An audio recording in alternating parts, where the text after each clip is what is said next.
सिर्फ सच्चाई है बल्कि वो उसे साबित भी कर देंगी। लेकिन अपने पति के बचाव में न सिर्फ क्रांति वानखेड़े आई बल्कि अपने बेटे के बचाव में आज सुबह समीर वानखेड़े के पिता भी बयान देते दिखाई दिए थे।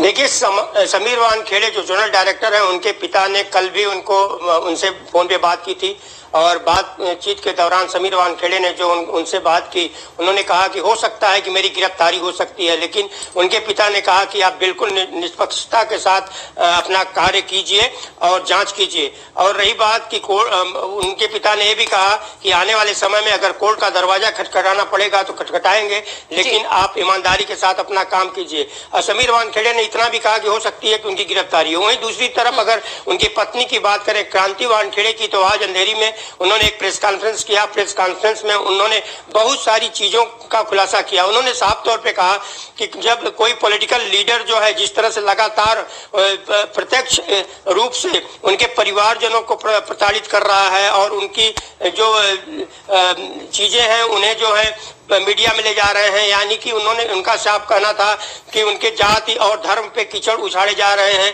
उनके परिवार के ऊपर एक नहीं, दो नहीं, करीब 26 लांछन लगाए गए हैं।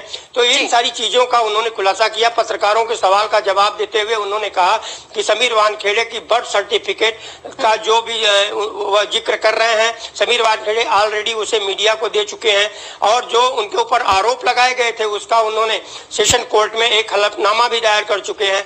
जाहिर सी बात है कि समीर वानखेड़े के ऊपर जितने भी आरोप नवाब मलिक ने लगाए थे, समीर वानखेड़े ने उन सारी चीजों का जवाब दे चुके हैं। रही बात कि अब उनकी डिपार्टमेंटल जो इंक्वायरी होनी है वह भी मुंबई में होगी, जो मुझे जानकारी मिली है। तो जाहिर सी बात है कि दिल्ली से 3 अधिकारियों का चयन किया गया है, उसमें 2 इंस्पेक्टर रैंक के अधिकारी हैं।